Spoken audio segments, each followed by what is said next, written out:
Here is part one of our interview with Alan Watt. Alan is an author, radio host, and deep researcher into the New World Order's long-term strategy of eugenics and more. I'm Alan Watt, and I've been following politics and geopolitics for a good part of my life.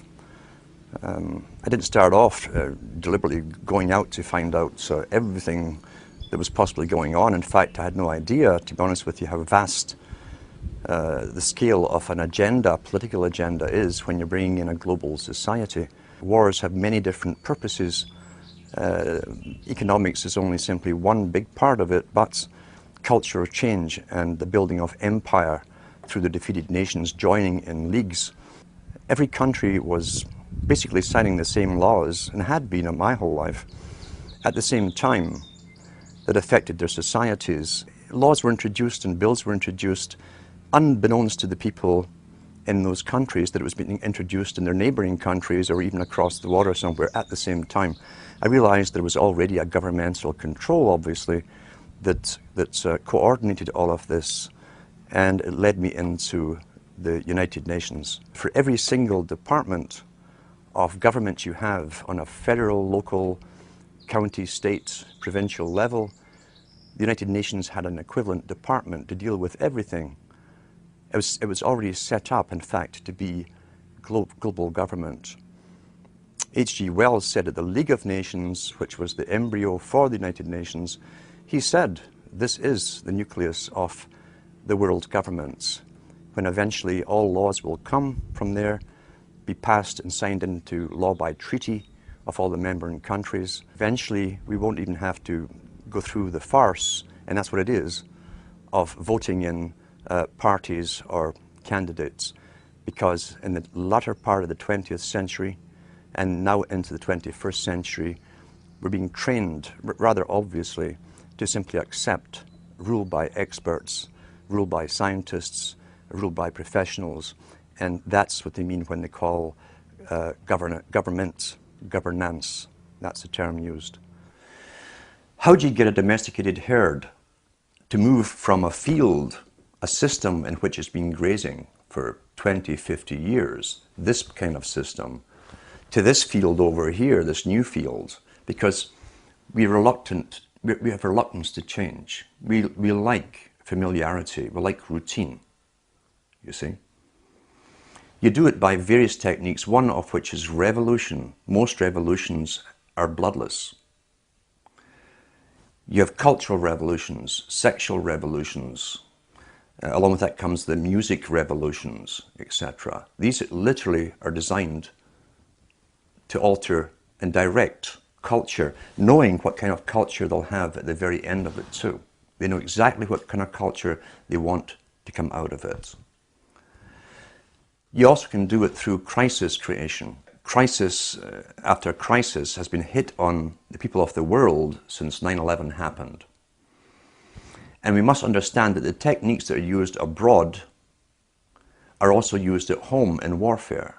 And we heard the term shock and awe. Shock and awe on the hard force level, as they call it, is bombs, all kinds of acoustic equipment to nullify enemies, scare the hell out of them through voice to skull and so on, which was used in Gulf War I, and it's all over the British media. But you can also use shock and awe on your domestic people again.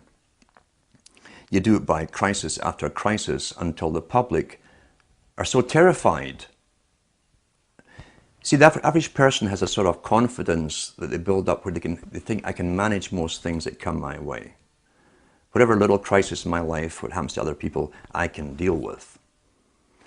When all those around you are getting scared at the same time as you because they're losing their jobs, they've been threatened with pandemics, terrorists everywhere, terrifying people to even get on subways, and so on. And all those around you, as I say, are also in the same boats. You tend to be more easily directed by the powers that be that come out and speak with authority and confidence over you. That's why they give you a guy like Obama, who's trained in oratory. He was trained in oratory, not in truth, but in oratory, the technique of persuasion. Shock and awe, as I say, is a technique of making a person and a whole population punch drunk And each one of those fears, you understand, the average person can handle one major crisis in their personal life, maybe two at the same time. It's understood in psychology and many, many studies that if you have maybe 3 to 4 crises hitting you personally in your life at the same time, you will literally go into an incredible depression, a reactive depression. You can't cope. That's understood. Apply that technique on a whole population. The thing is, there's not one of these crises that we're being told about that you personally can do anything about. What can you do about terrorism if it really exists all over the place? It's out of your hands, you're helpless. What can you do about a coming pandemic? It's out of your hands, you're helpless. What can you do about a nuke getting set off in New York Harbor or wherever? You can't, you're helpless. The message you're getting is that you're utterly helpless to defend, help, or save yourself. That is complete shock and awe tactic that's been used not only in the US and Canada, but across the world. Same strategy, because we're already global with the global society running us all. Massive psychology and warfare techniques in psychology has been used across the planet to make us succumb to fear and crises, as I say, and none of which we can actually do anything about on an individual level. Therefore, the leaders are presented to us on screen with uniforms or business suits and ties as politicians who speak with confidence, all scripted, of course, and they seem to have everything under control. You're now basically a fearful slave looking up to the powerful master to defend and protect you. That's the simple technique of it. I've been speaking about the Rockefeller Foundation. I was mentioning the fact that in the United States, the Rockefeller Foundation, which also runs, I think it is the Carnegie Foundation today, maybe even the Ford, they're all combined. The families that are given the intergenerational rights, if you like, or authority to lead the world to amalgamation under global governance. Mr. Rockefeller also is heavily involved in the world depopulation strategies. He funds abortion clinics across the planet. He also funds hundreds of other front foundations that you would think were independent from his, but they're actually front foundations. He funds them all through his money. You can trace them all back again to so-called family planning clinics across the entire globe, especially in the third world countries. It seems that Mr. Rockefeller is intensely worried about overpopulation in the near future from countries which will have no industry, etc. And he sees it as his right to start the decimating process, basically, of depopulation. Last winter, I got an invitation to attend something called the World's Citizenship Council, the annual meeting. That kind of floored me because the head of the World Citizenship Council is Mr. Rockefeller himself. And here I am speaking out about and against them. So this did not come out of the blue. They try and get you on board working for them.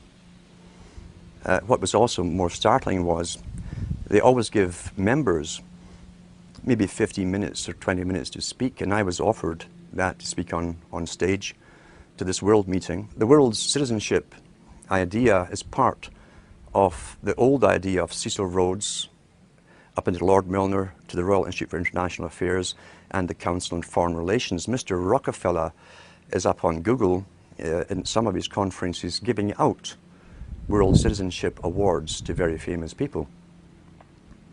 So they've already bypassed and have bypassed sovereign nations a long time ago. What other benefits you get from being a world citizen, I'm not certain at all. But I was allowed, he said I'd be allowed to speak at this conference. He did not say what to speak about, or he didn't say anything what not to speak about.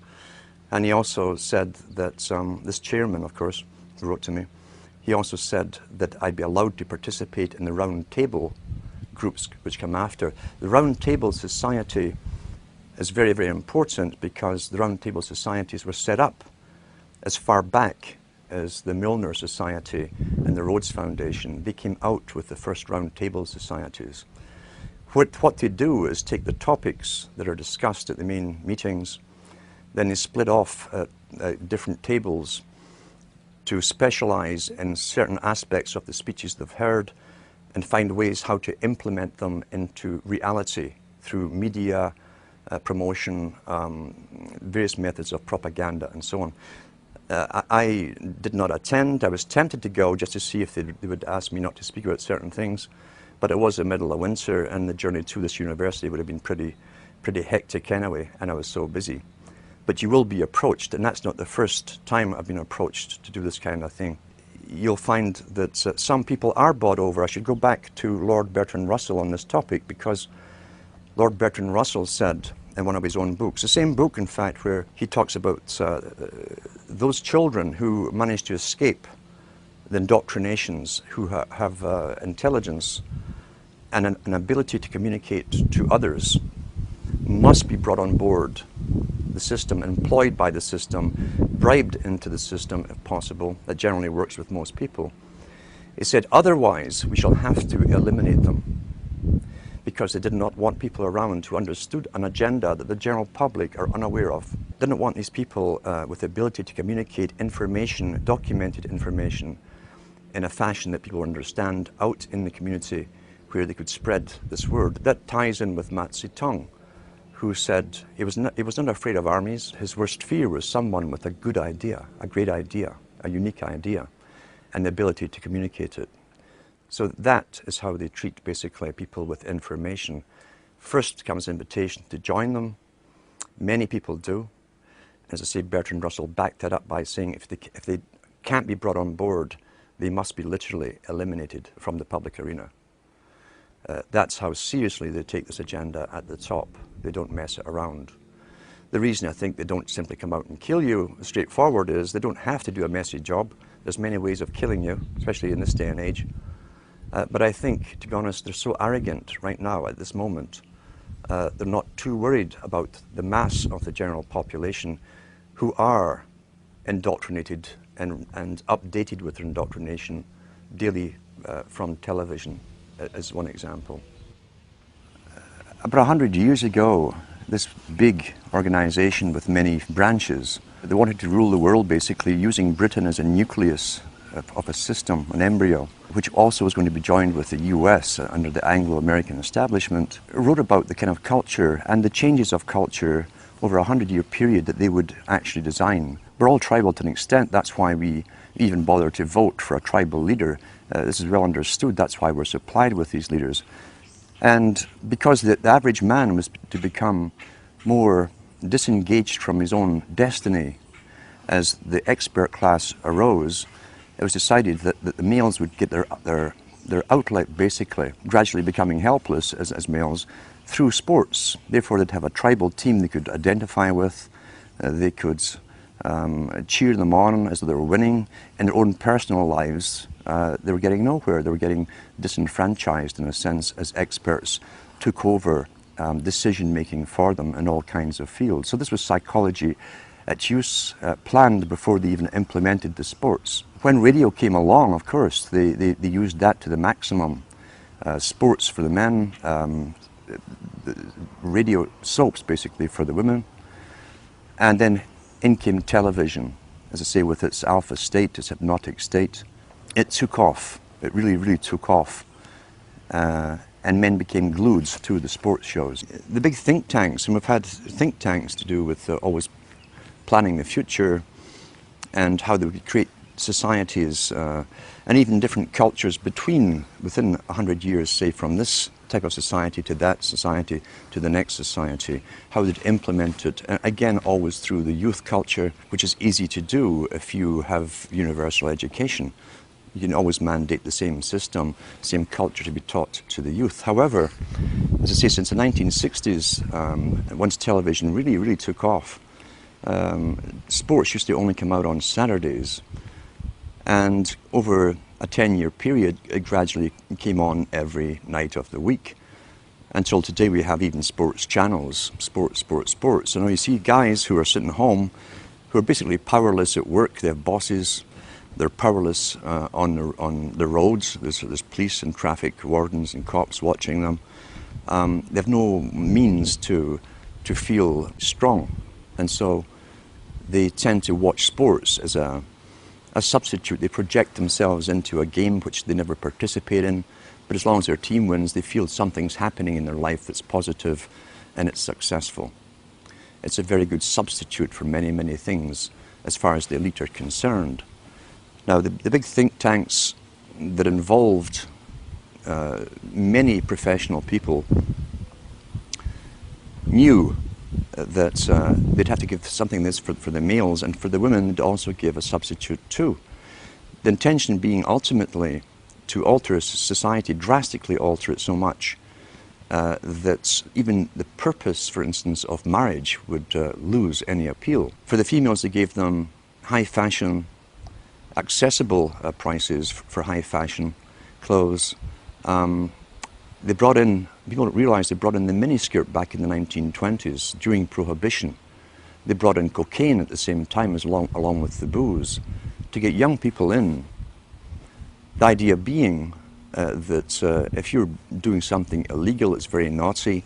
Youngsters love to break the rules, get together, we're all being naughty together, and sex and booze, coupled with coke being smuggled in at that time, had its desired effects, but not quite the way it was designed to have by those that planned that culture, the Bernays types. And Bernays was heavily involved in this. So they came out, as I say, with not sex and rock and roll, but sex in a form of jazz. The Charlton dance came in, the miniskirt came in, sex became rather rampant for the first time. All the old traditional taboos were broken with one generation, but there was fallout to this change, this massive change in culture. The fallout being that they did not have the antibiotics to treat all the sexually transmitted disease that came along.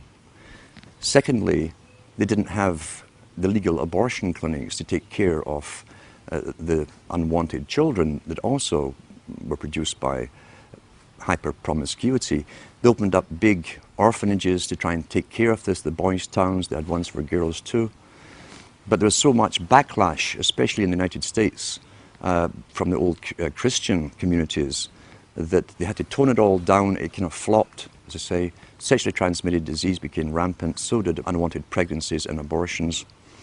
And so they went back to the drawing board, because remember, before this all happened, the big players, the new high priesthood, we'll call them, of the Time Lords, those who create the future, work in think tanks for the big establishment, had a definite mandate. The only problem was how do you achieve that mandate over a time period.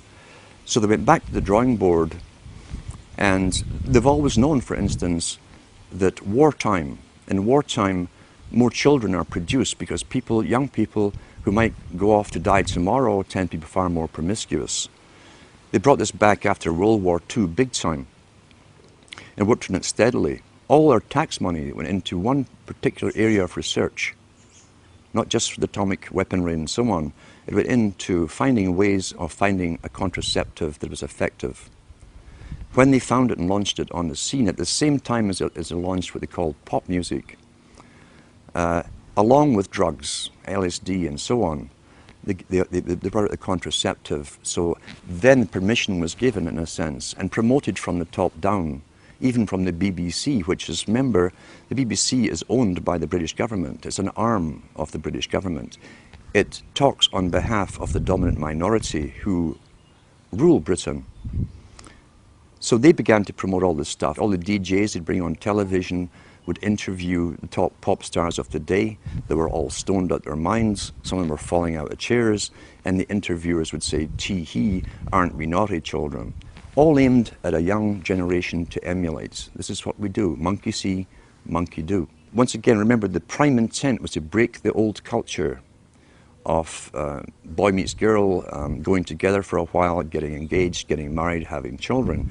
The family unit, they'd said, when they had the League of Nations, which was the precursor of the United Nations, said they'd have to destroy the family unit. Pretty well all of H.G. Wells's non-fiction books promotes all of this agenda. And in fact, he coined the term in the late 1800s. This is how far back this agenda of promiscuity had to go. He coined the term free love. And in one of his books written before 1890, he says, we must promote free love in order to destroy and end the obsolete family unit. Once that's done, he said, the family is no longer in the way when government comes for an individual. Each individual will be solely responsible to the government itself, and no family will stand up around them like a primitive tribe and defend them. At the same time, the foundations within the United States and Britain and elsewhere were funding what appeared to be far left groups, communist groups. So much so, as I say, the Rees Commission went in to look into this from the 50s to find out why top capitalists who owned international corporations and banks, international banks, were putting up foundations to fund far left groups. Well, we know now it was to literally destroy the old culture in order to bring in the new culture, the new society. So therefore you have the proliferation of sexual activity. The fallout still came from unwanted pregnancies, far reduced than it had before because of contraception. But then came the lead of the feminist charge, again funded by the Rockefeller Foundation in the States, to spearhead and demonstrate and demand the rights for abortion. If they could get the public to devalue human life, and that's in the writings of Julian Huxley. He says if we can get society to devalue human life, he says, and take humanity off its pedestal as a supreme being on the planet, then, he said, we can bring in our controlled society with a workable population. Everything works within culture towards an agenda. And as Plato said so long ago, over 2,300 years ago, he said, culture and cultural changes must be authorized from the top. If it's grassroots, truly grassroots, then it's outside of the elite's control, and ripple effects could occur, and it could spread anywhere. They couldn't control it, contain it anymore. Therefore, the major changes in culture, which Plato said came through drama and the emulation of actors, actresses, including fashions that they wore, and the music they heard, had to be strictly regulated and authorized from the top. The whole science of this, which was always a science, and understood by those in those businesses, was used to the maximum to literally drastically alter culture so radically in the 60s and 70s that they could never return to a past way of living.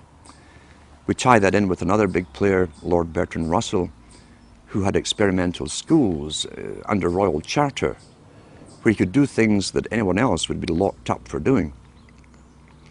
He said in his own schools, and there were mixed schools, he said that if he could encourage pre-pubertal sexuality amongst the children, encourage multiple partners from before puberty, he says the chances, because of study and observation, the chances of them ever bonding with one person for the rest of their life was pretty well obsolete, null and void, wouldn't happen.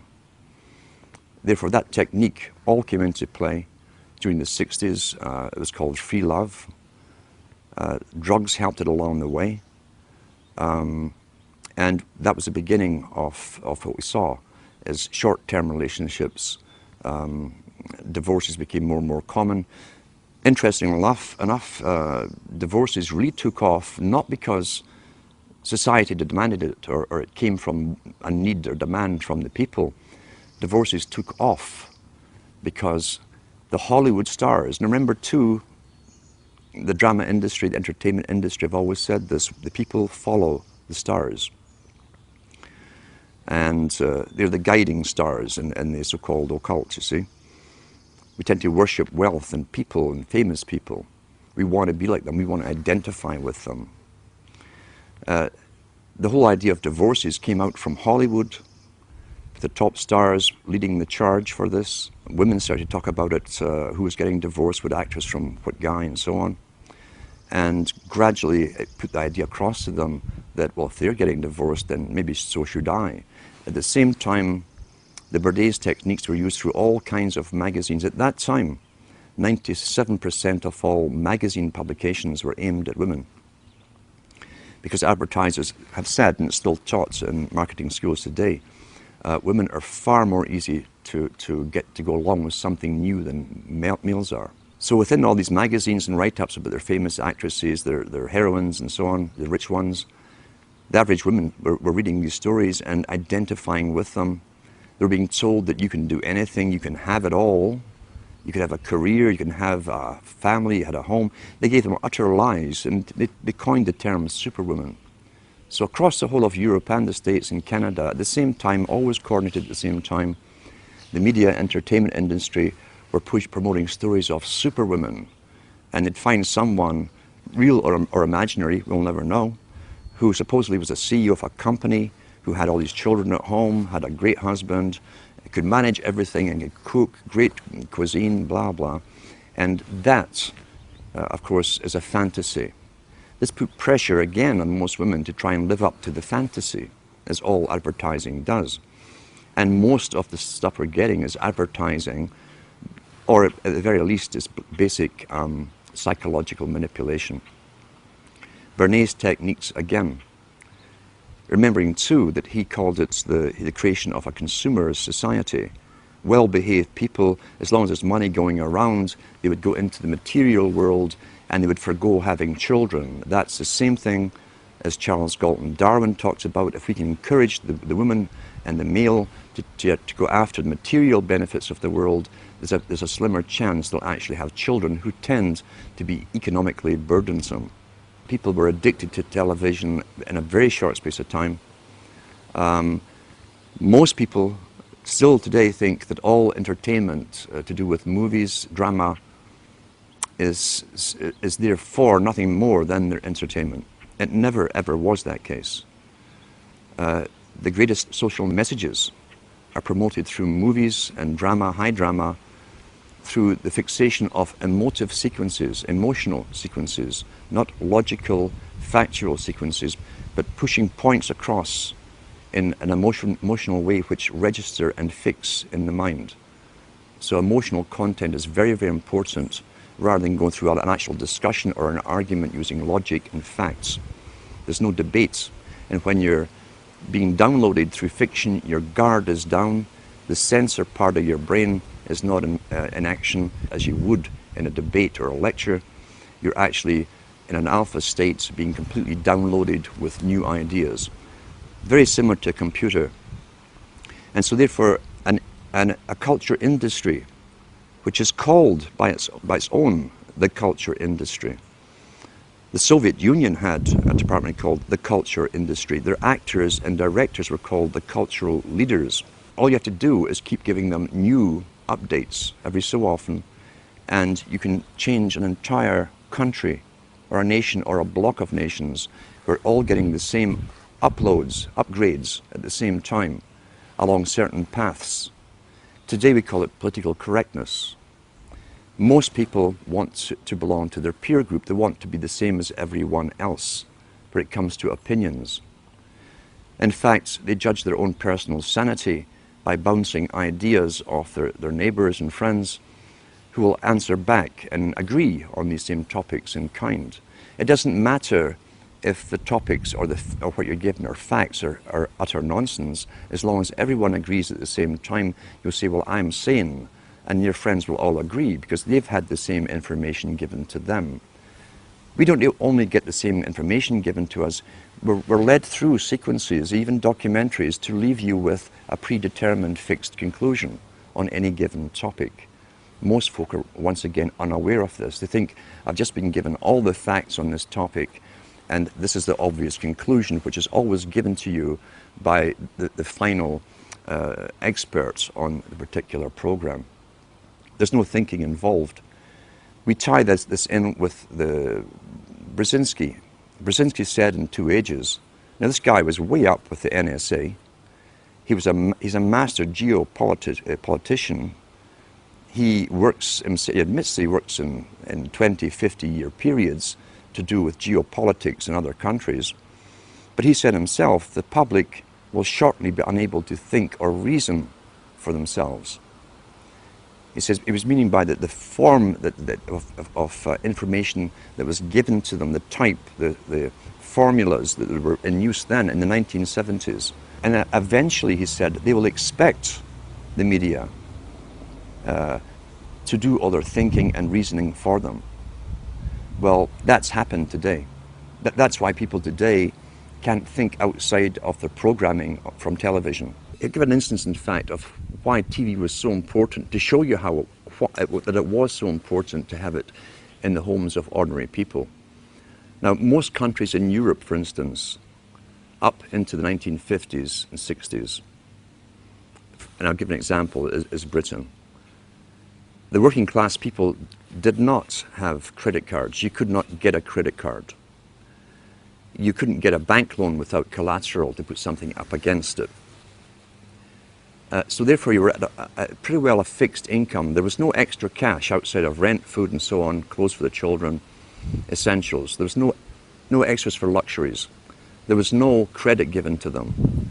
Yet the British government, just like the Chinese government did 2 years ago, made it a mandate that every household in Britain must get a television set. And what they did, they made one exception out of all the things that the people could need, really needed. They made one exception. They allowed credit companies to come into being. They could go round the houses every week and collect half a crown or 5 shillings or whatever it was and pay off a used television set. The British government made a deal with the United States of America to buy in used televisions which were then reconditioned to be sold to the working class all across Britain. As I say, they wanted a TV in every home. Now, since when is government interested in how happy you are at home? You know, there's another reason for this. And sure enough, the working classes all got these DER. DER was the company that brought them all into Britain. And the guys came around every weekend collecting their half crown, 5 shillings. And suddenly and I can remember where I was, it was one of the last areas really to get television, a real working class area. I can remember this high being taken by my parents to the local park on a weekend and passing dozens and dozens and dozens of other couples on the way with their toddlers as well. When he got to the park, which was a valley, there were over maybe 1,000, 1,500 couples along the grass in the valley. And that's where everything was discussed. Local politics, national politics, labor unions to do with their mining and so on. And everyone mingled with everyone else, old school friends and so on. That system had been going on for hundreds of years, where people communicated thoughts, real feelings, real things that really mattered to them and their communities, to each other, conversation. When the TV came in, and I was still about this high, within about a month, I could go down that park every weekend and no one was there. It literally overnight killed off the socialization and the interaction between people and tradition, again, where they exchanged viewpoints, gave each other news, helped each other out, who was sick, who was this, who was that. Everyone helped each other out. And from then on, you could pass rows and rows and rows of these, and they were called row houses, all joined together. And all you saw at night was the flickering of that bluish light in the windows. And that was the end. That was the end of real communities. It happened within a matter of about a month. The flicker rate on the television is very, very important. It was timed to be so many cycles per second, and it actually just meets with the brain patterns for an alpha state. When our brain sees it through our eyes, we start to adopt that flicker rate in our mind, and we go into a deep alpha state. Watch children and watch their mouths. They drop open. They won't hear their parents talking. They're hypnotized, in fact. Why would they give that particular flicker rate when they could have chosen of a whole variety of flicker rates? It wasn't an essential thing to have. So it was done for a purpose. It was meant to be hypnotic. It was meant to be used as a tool of propaganda and indoctrination, even through the guise of entertainment and so on. It also was to create a new society because they were the avant-garde, as I say, leading the sexual revolution through drama, through little documentaries, fiction, non-fiction, all combined. Once again, back to Plato. The audience see what they see. You understand that it's even worked out towards different age groups. There's something on for everybody's age group. Each age group is actually being updated as well, even the elderly ones, into new ways of thinking or seeing things. but the target mainly was for youngsters. If we take one of the world's experts on propaganda, who is Jacques Ellul, who wrote extensively on how the mind works and how all entertainment, he said, that has to do with government programs such as police, detective stories, detective series, which contain little human dramas as the hook that you identify with, to make you watch the whole story. Child gets kidnapped, detective goes on a hunt, he goes through hell and fire to get that child back. You identify with the hero if you're a male, you'll identify with the heroine if you're female. And that's the hook to get you to watch them. But what he said was, all dramas to do with police, or even the military in movies, are pure propaganda. Pure propaganda. The human story is just the bait to make you watch through it, to get you to identify with it. Because once again, there's always a message left somewhere in the movie. It might even be a message that's against your own morality. It could be where the cop, for instance, does sleep with this beautiful woman while his wife was at home, and it's all part of the story, and even tell you why he did this. He was feeling down that day, blah, blah, blah. And so you've just again altered your viewpoints on how you yourself might behave in that situation, and that sometimes that kind of thing can be justified. That's how you're downloaded through entertainment. It's there to alter and direct and always upgrade into another step of the direction that the entire culture for someone else's purpose. Let's talk about the effects of the alpha state first of all. Recent articles I've even read on the air from various science studies show you that even when you switch off television, you remain in that alpha state for maybe 45 minutes to an hour, sometimes longer, depending on how long you've been watching it. With high definition, again, why would a president of a country mandate that all TVs had to go high definition? Is it because he really cares so much about your happiness? And he wants better quality for you? Or is there another reason for it? Well, I'm sure the effects of the old flicker rates and what it did will also be incorporated in high definition, but with even more added benefits for bringing you into a complete hypnotic state. How do you wake someone up who's addicted to television?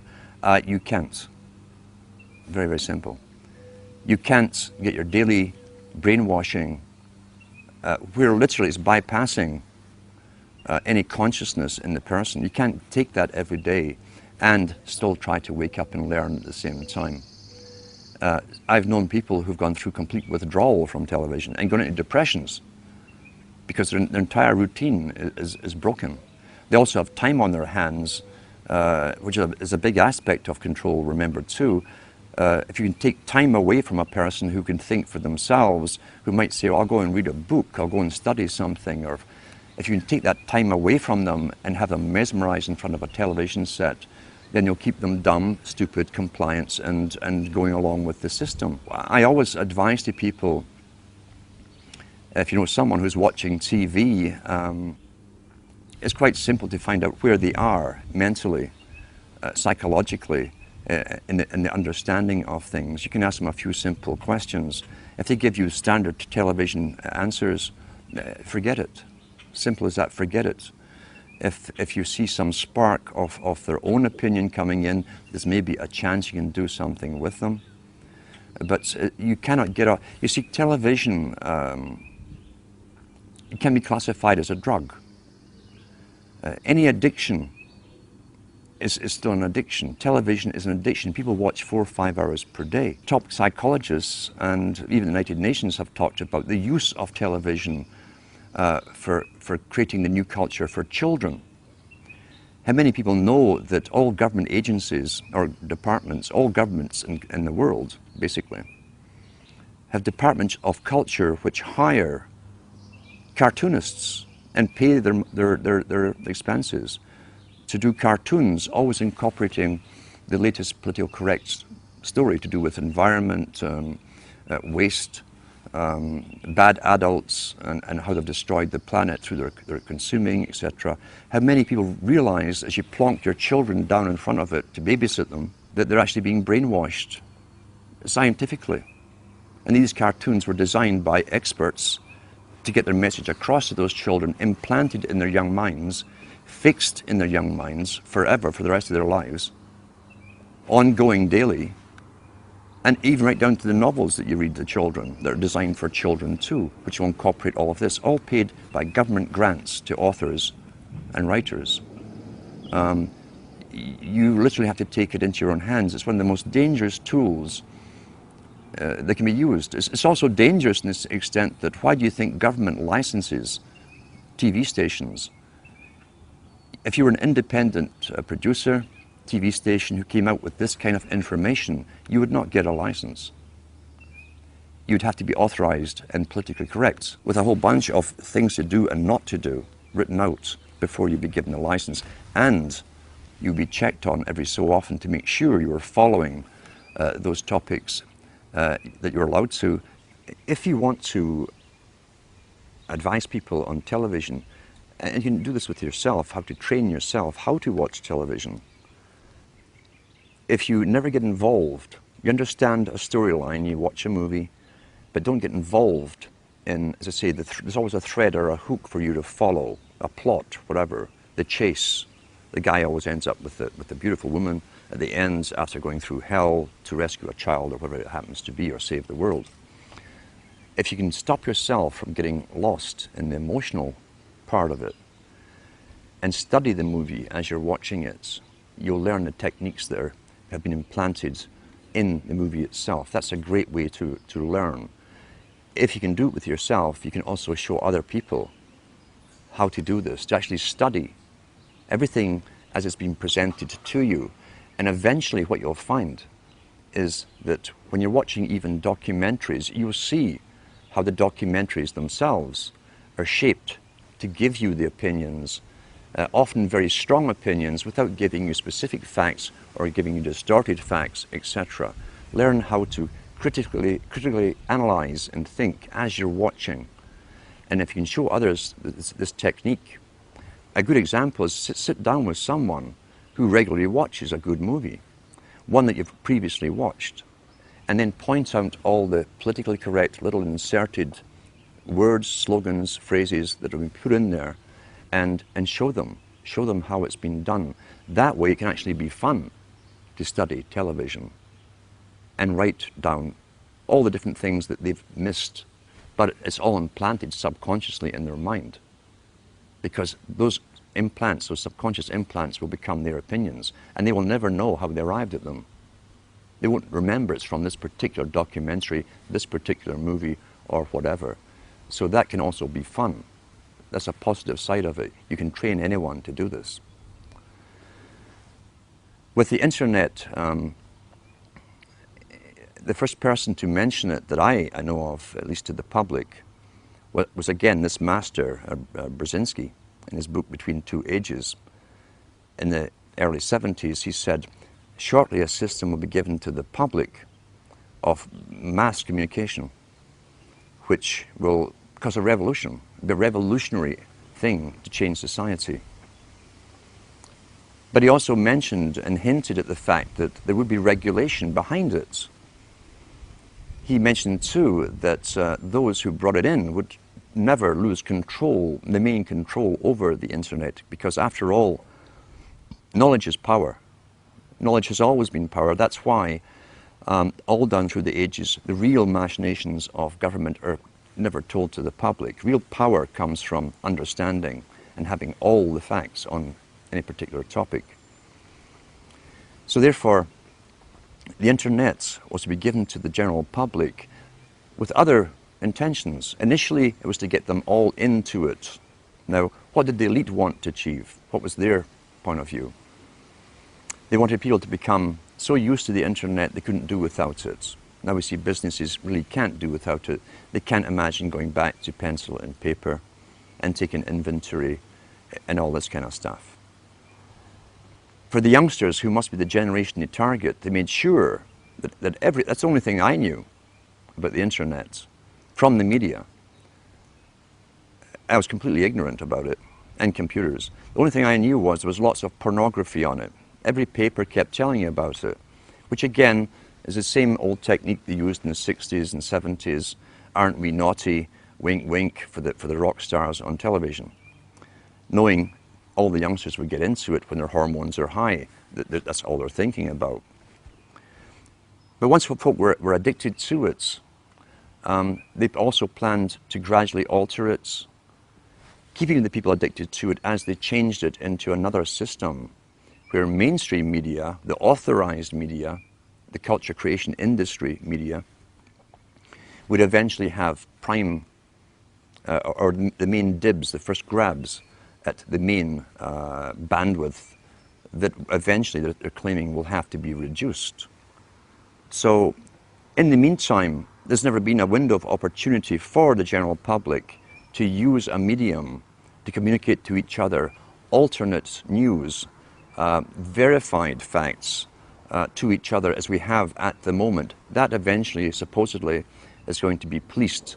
They've had international meetings, the first one held in Canada, under the guise of the United Nations, or the auspices of the United Nations, to do with regulating and censorship of the internet.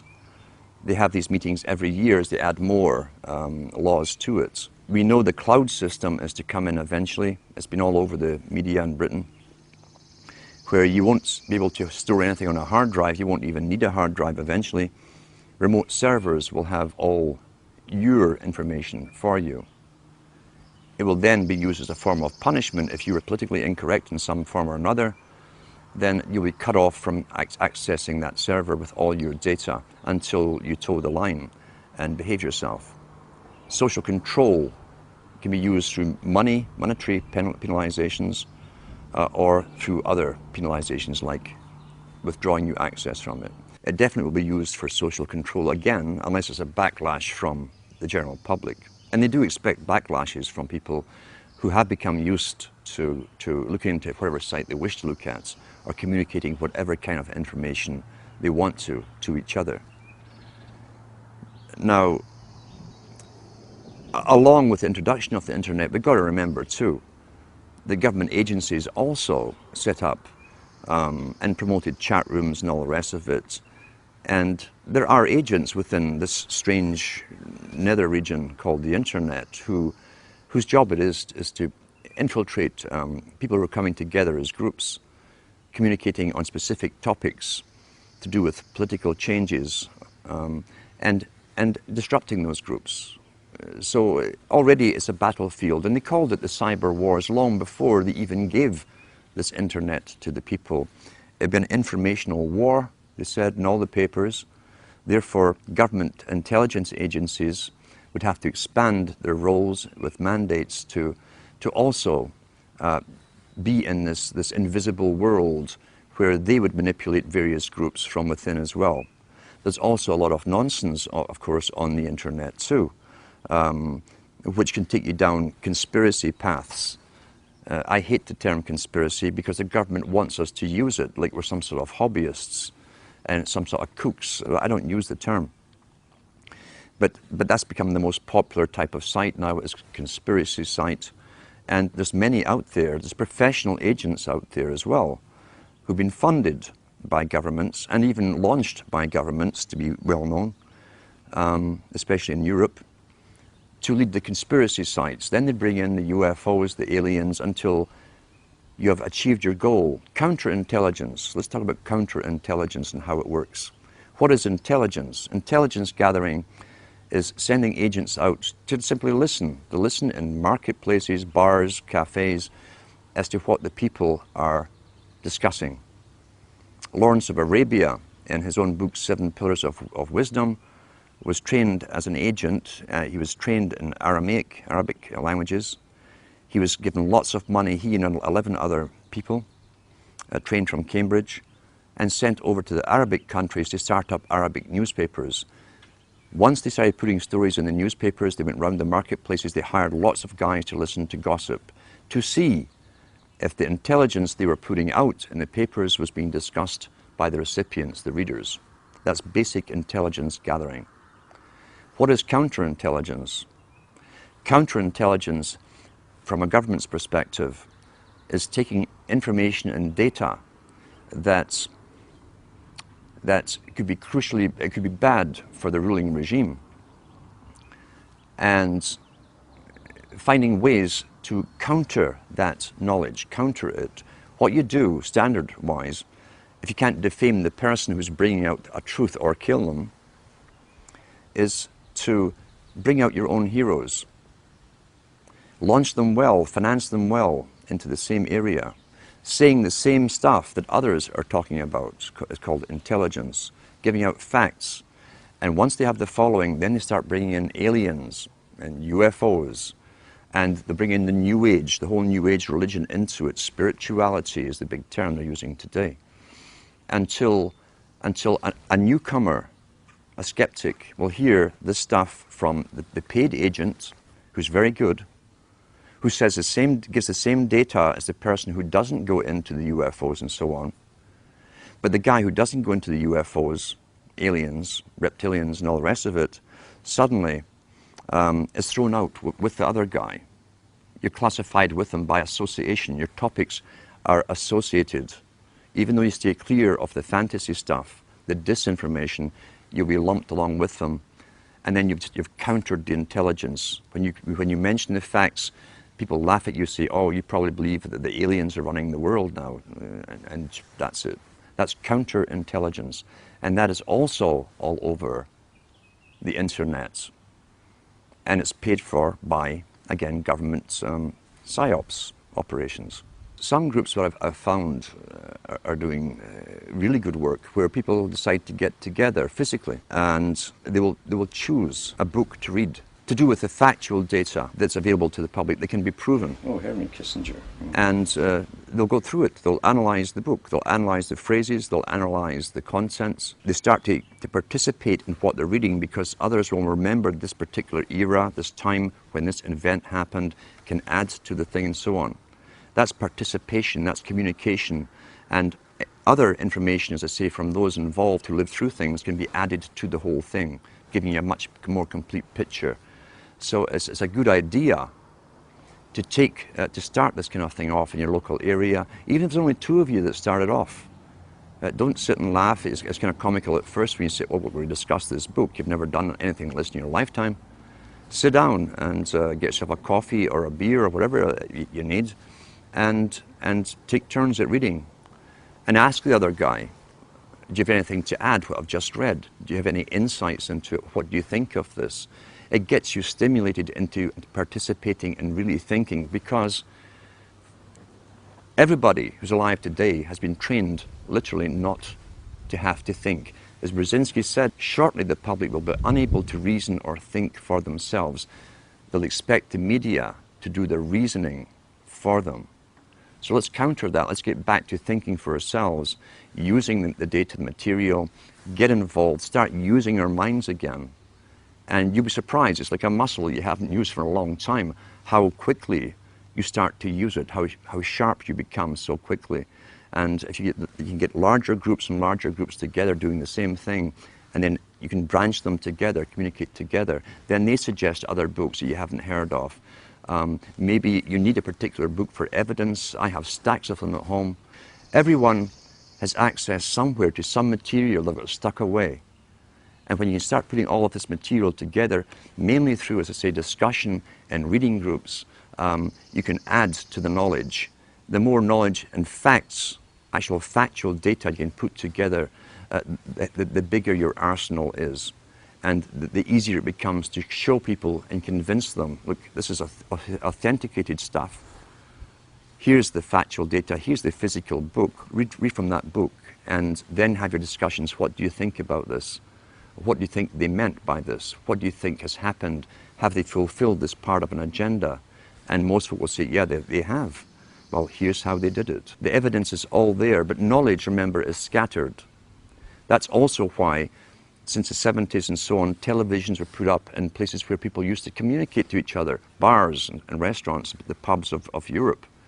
Everyone talked and discussed everything. The televisions were all put in for a reason. And now everyone's mesmerized and you can hear sports or loud music. You can't communicate anymore. That was government promoted because the government licensed the big chains of taverns and pubs all throughout Europe. And so what you've got really is deliberate attempts. Nothing happens for no reason. Why? The customers weren't demanded. They were bored in bars as they discussed topics. People would just move around the pub talking and listening to the conversations, and they'd join in the one that you liked. Why was it so important to destroy communication? It's because it's a main propaganda tool that stops communication between people, even in a room. Have you noticed too, they don't even discuss the topics once the news is read to them, to each other. They've both been downloaded with the opinions. You don't have to ask what their opinion is. It's going to be the same one as you've been downloaded with, left by the expert. So we've got to get back to communications and communicating with each other and finding the evidence. Knowledge is scattered. Knowledge is power, so it's scattered all over the place and thousands of books. But when you can start these reading classes up and get other reading classes communicating with you, even through the internet, you can start putting the data, the factual data together, and so that you can present it to the public and bring in more and more members. Only knowledge and the will to use this knowledge is going to thwart the plans that have openly been made for us and declared from the elites at the top. The whole problem of being involved in a community, it can be a double-edged sword. We know, for instance, that communitarianism is a term used first by Bush Sr., talking about the collectivist society coming in. The United Nations has us all split up into communities. It's promoted through local TV. Even Sudbury here has your community. This is your local community. Be involved in your community. They're talking about a politically correct community. That's the problem. Government really penetrated and altered and distorted and changed society through communities. Not just with television, which has certainly destroyed the community spirit. The intent of governments, this is how abusers work too. Abusers work with the same technique because they want power over a victim. The abuser will come in and take care initially of problems of the abused. Often the problems are the very outcome of what the abusers have been doing to the victims in the first place. Governments came in with welfare, for instance, a long time ago, in all countries about the same time. At one time, families helped each other out. You didn't need welfare. If someone lost their job, everyone chipped in. You didn't condemn the family member for being unemployed or ill or whatever, or losing their job. Families helped each other. Now, the family, remember, is still really the smallest nucleus of a tribe. And then government came in with unemployment insurance, which they took off you, but nothing was for free. And gradually over time, when people became unemployed or even sick for a while and couldn't work, I heard people even say to their own relatives, well, go to welfare, that's what they're for. There are social agencies to deal with this. Until today, we're in a sad state where even close relatives won't help each other out. They expect the government, the abuser, the government is the abuser. They expect the government to take care of all financial problems for the unfortunate victims. And they stop helping each other out. We've got to start reclaiming the rights to, and you can do it personally with people you know, to help other people out and start countering the government's mandate. Because the government's mandate is for control over the victims, not to help the victims.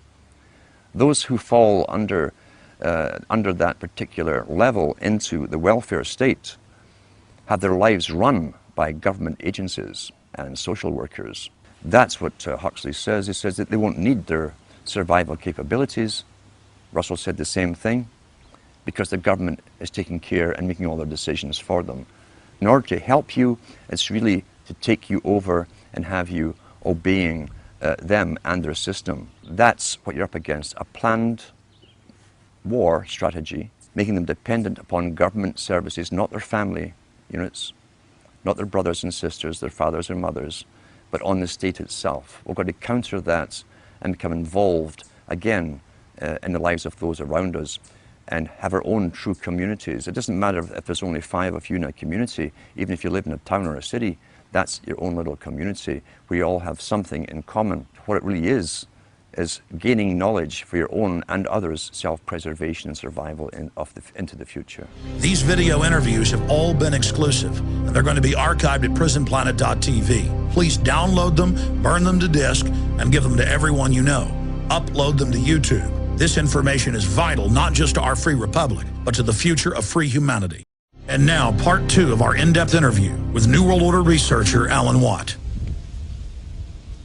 I'm Alan Watt, and I'm an author and researcher into geopolitics, really, and history. I follow where the world has been, the techniques were used to bring them to those stages, and I apply them to where we are today and how the future is planned. I've researched so many books. I've got a library of my own.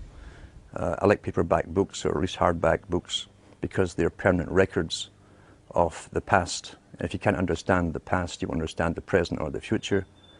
I've also been in the music business, heavily involved for years, and I saw how culture creation worked from the top, and how generations were swayed into new fashions, new ideas. I've been following the histories of what's now called the New World Order for many, many years, and I try to go into the books written by the big players, the technocrats themselves, those famous people like the Kissingers, the Brzezinskis and so on, the Huxleys, the Lord Bertrand Russells, who all worked for the same organizations.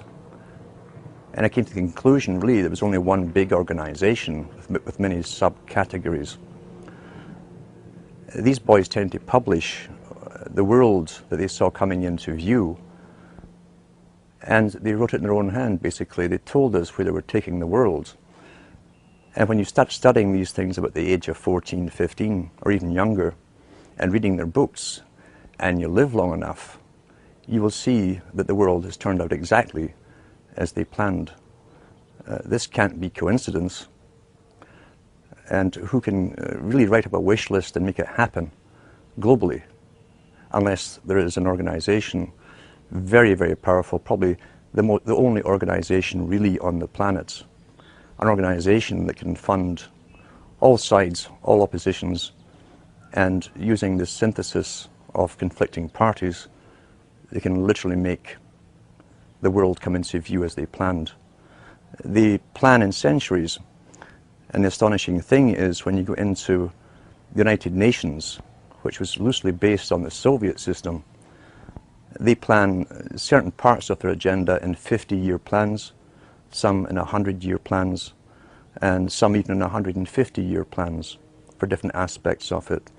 The Russells, the Huxleys and so on, Brzezinskis, also use the same terminology with their long-term plans. And you've got to understand too that nothing in culture comes out from the grassroots. Even Plato talked about that thousands of years ago.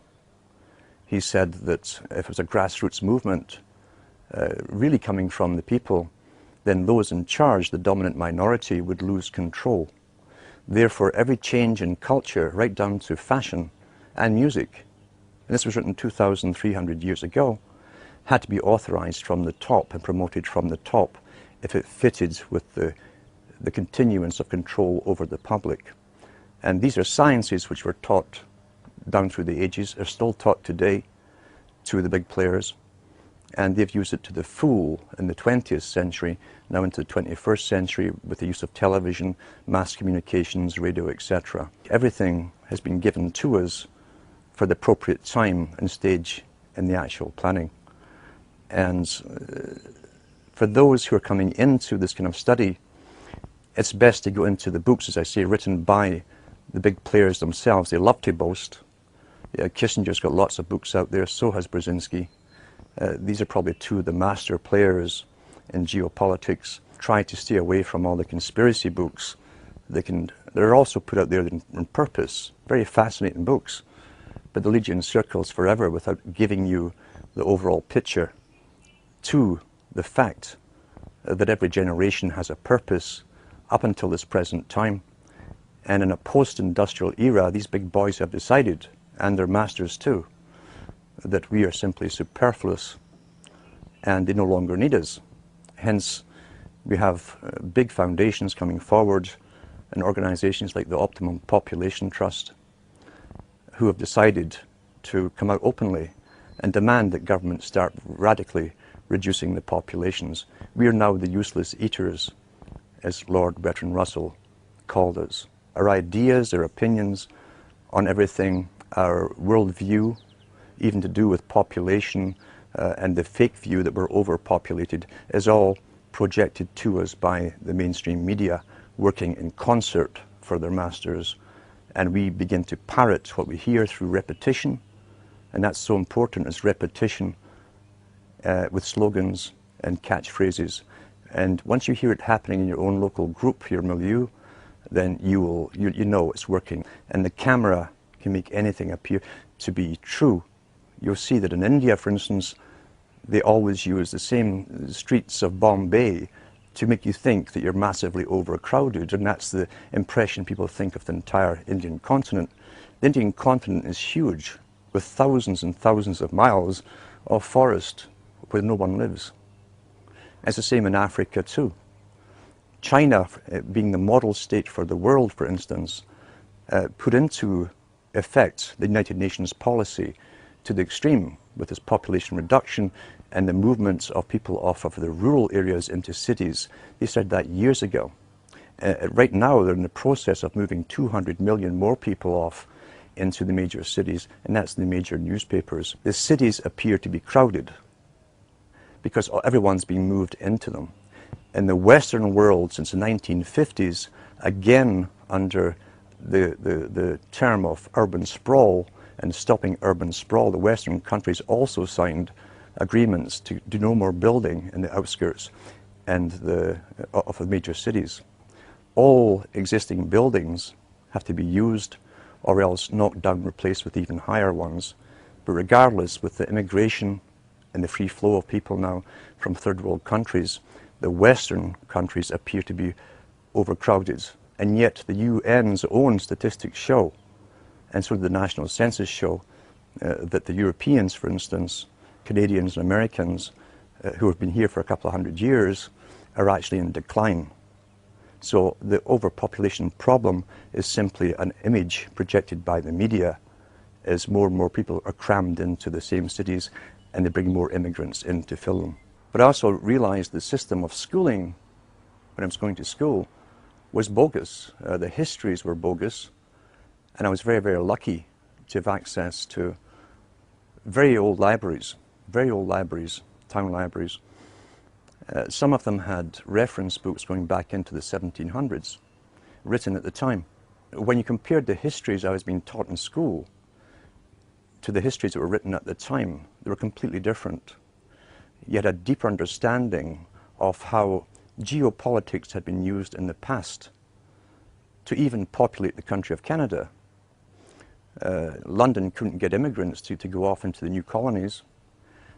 What they did for Australia was to create so many laws that you couldn't help but break them, and poverty, and therefore stealing a loaf of bread to feed you or your family would get you deported to Australia with your family.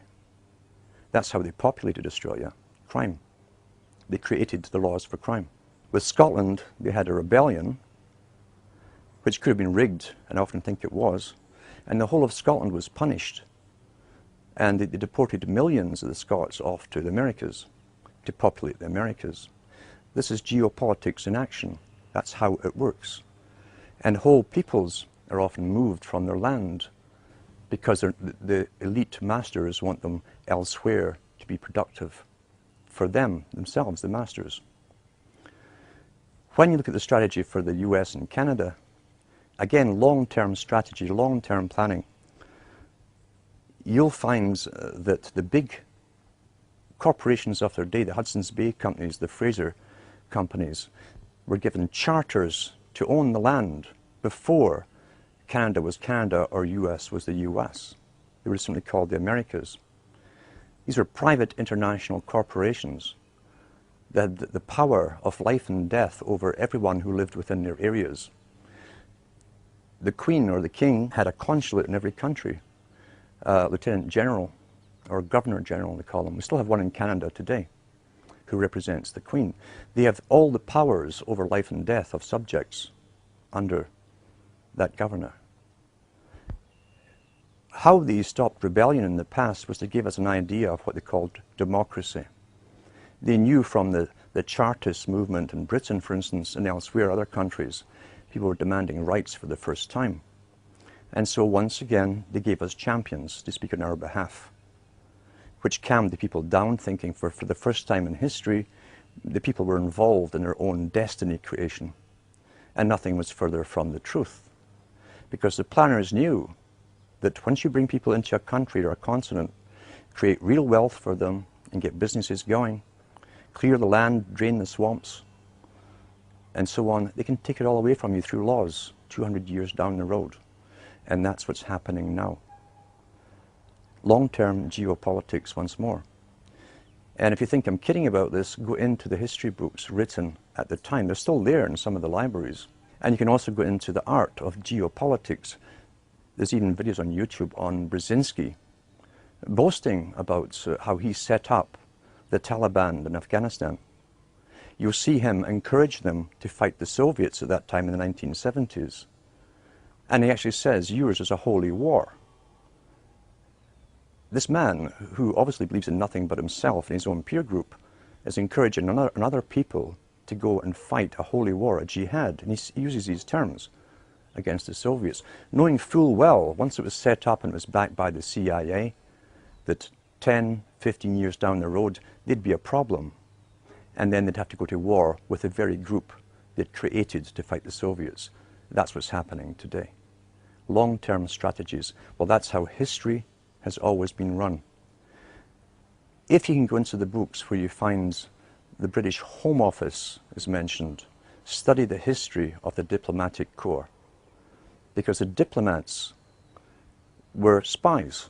They would go into territories, set up embassies, collect intelligence data for future invasions. Their job was also to try and grab the rights of minerals, gold, silver, etc. across the planet, all natural resources, and find ways, long-term strategy, to either bribe it off the present rulers of those countries or else create an ultimate war with them and simply steal it under the guise of occupation.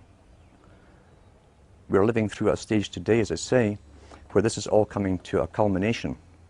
This is the post-industrial era. We're post-technical almost in the West. It's all done in other countries, all the technical stuff.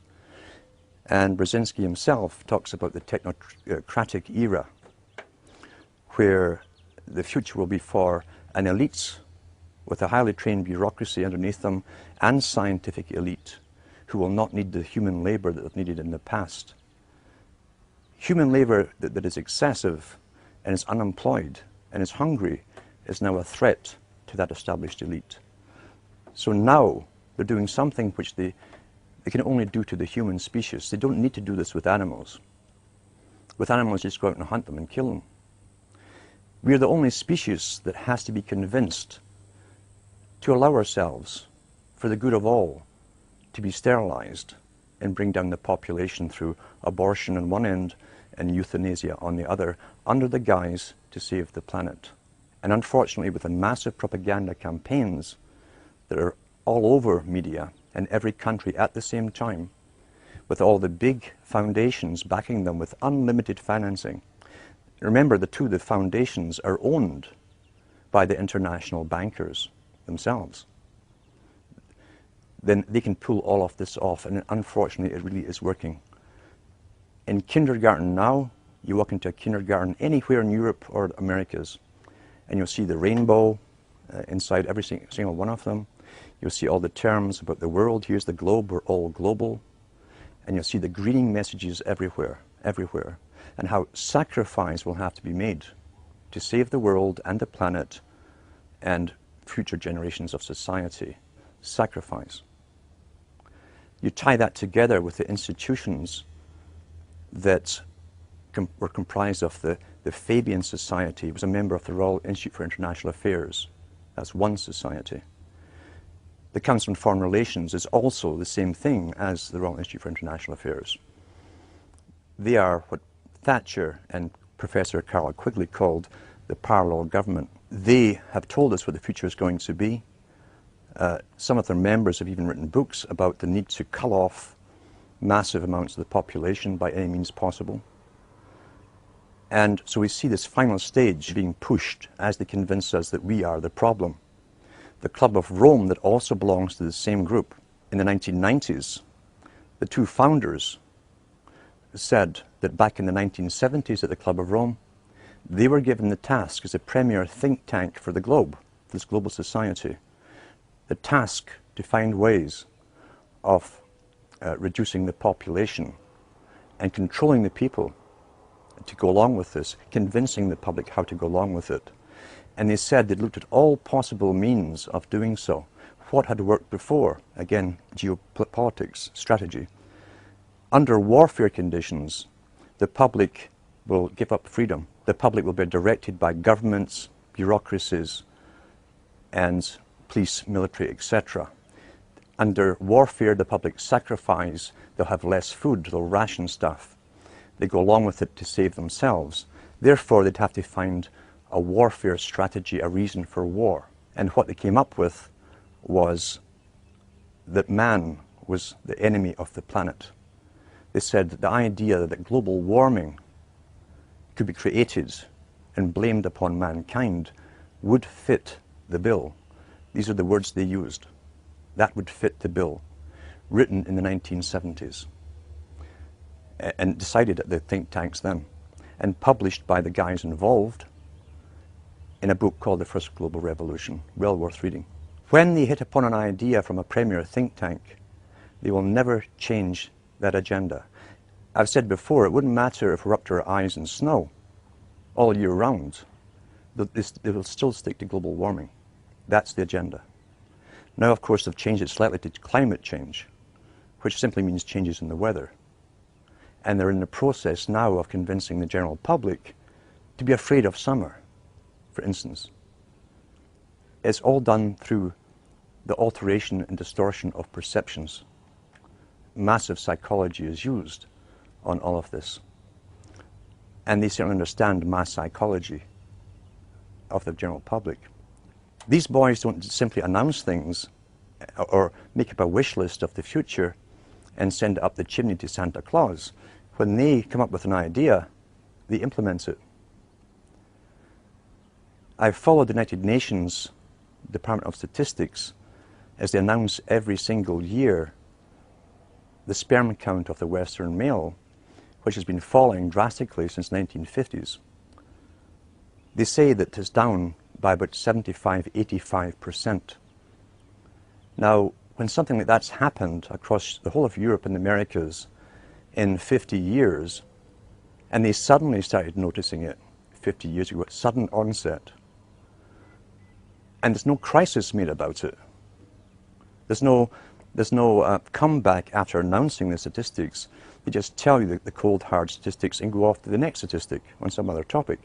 That means it's part of the agenda. Otherwise, it would be a crisis. If this wasn't planned and part of the agenda, believe you me, it would be a crisis if they didn't authorize it. And now they tell us that the average American has less than 20% sperm and only about 15% is motile. That's not a coincidence. What happened in the 1950s to start out this ball rolling? In the 1950s, they suddenly put all the known female synthetic estrogens into food supply. They put it in baby foods. Procter & Gamble were the first one to admit, after investigation 40 years later, that they were using a rinse to supposedly sterilize the baby bottles, and it contained bisphenol A. An odd thing to rinse baby bottles with, when bisphenol A is the very thing that attacks young male children at that age and stops the testes from developing properly. You go back even further into more detail and you find out that the cosmetic industry were using insufflatants. Insufflation is a technique where certain carriers are put into the creams themselves, and these creams then absorb into the skin, carrying other chemicals with them. They're almost like they carry the payloads into the target in the bloodstream. We find that the women were highly toxic with the artificial bisphenol A and other ingredients. And therefore, within the first 8 to 12 weeks of pregnancy with a male child, there's a very good chance that male would grow up to be either almost completely sterile, or as I say, maybe have some motile sperm. This was all understood 50 years ago. Bisphenol A, for instance, was discovered in the 1890s, and the properties it had against humans, especially males, was known then too. Now it's in all the beer cans. Great target males again. They line the cans with it. There's been many exposés on it now. The CBC in Canada, which is a government-owned television station, it's the BBC basically of Canada, did a documentary series called the Disappearing Male. And it goes through all of that in that particular talk with proof. Also, when we go back to the writings of Lord Bertrand Russell and Julian Huxley and Aldous Huxley, who were also related to the Darwins, by the way, you'll find that they talked about ways to sterilize the populations in the 30s, 40s, and 50s. But of course, and they even said they would use the needle to create a compliant, pliable population, meaning to dumb down the people and also to bring down the fertility rates. In the 1950s, across Europe and the Americas, what came out, under vast promotion, what came out? The polio vaccine came out. That was the first one ever to come out through a mass fear campaign. A massive fear campaign. Polio was very, very rare. Yet if you go back to the old Path black and white newsreels that they showed all over the world at the time, they showed you the same one boy in the iron lung, and that terrified the whole world.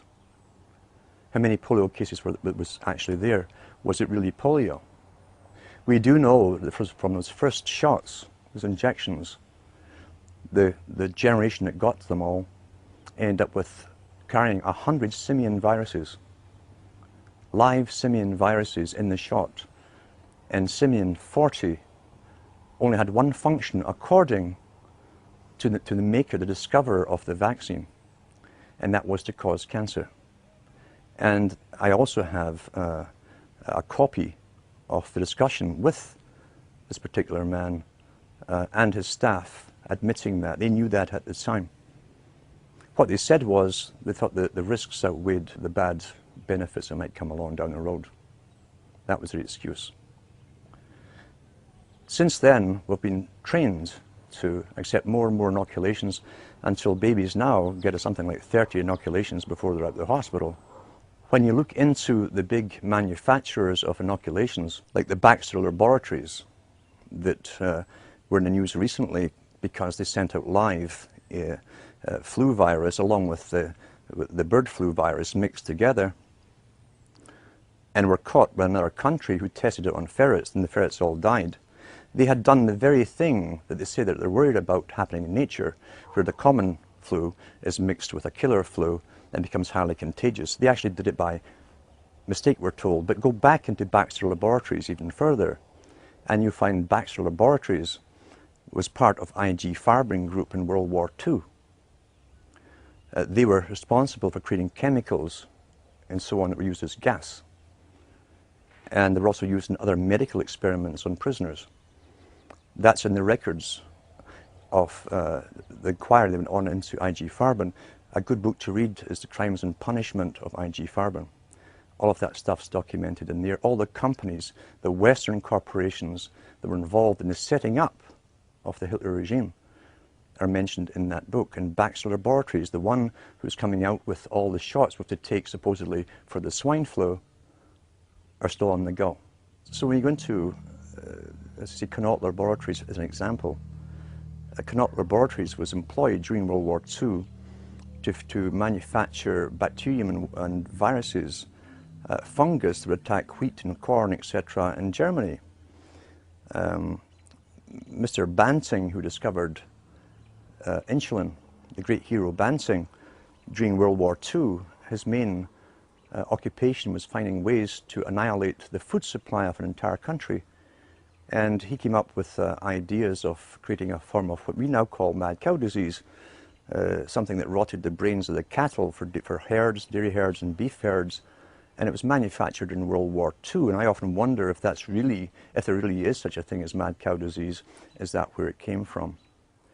But to say these big laboratories and Connaught laboratories eventually became responsible, for instance, for the blood supply for hospitals and hemophiliacs and byproducts of blood supply for Canada. When Mr. Clinton was in power, he signed a deal with some prisons in the US where the prisoners would get $1 or $2 for a pint of blood. And this stuff was all to be sold to Canada. And almost every hemophiliac in Canada, everyone who got the blood supply came down with hepatitis and various other diseases. The government held about a 10-year inquiry, waiting until they're all pretty well dead, maybe one or two survived, before they paid out compensation. They knew at the very beginning that this blood was contaminated.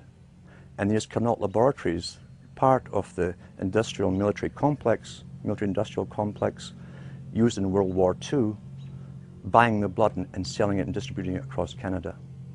When the CBC did a documentary on Connaught laboratories and their role in this, the little guy who purchased it was caught on the steps of his office of a building, and he turned around and he said to the camera crew, after who questioned him on all the deaths that were caused in Canada, thousands of them, he said, "It's business." That was the only reply given.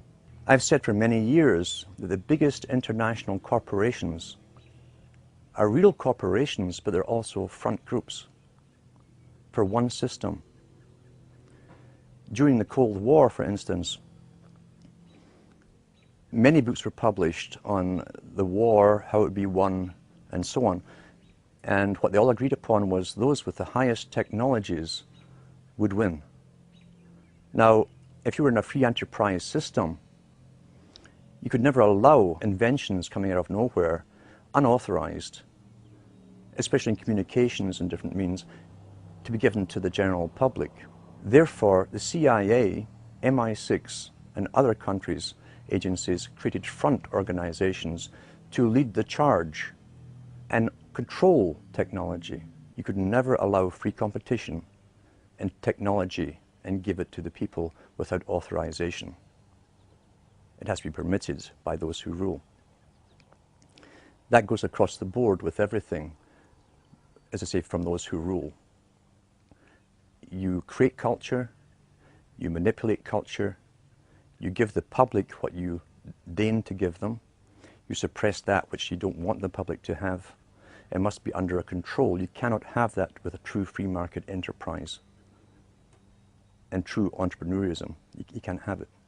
Therefore, you put up the front companies. They're real companies. They will really manufacture stuff, but it's what's been authorized. And guys at the top, CIA, MI6, fund them and run them.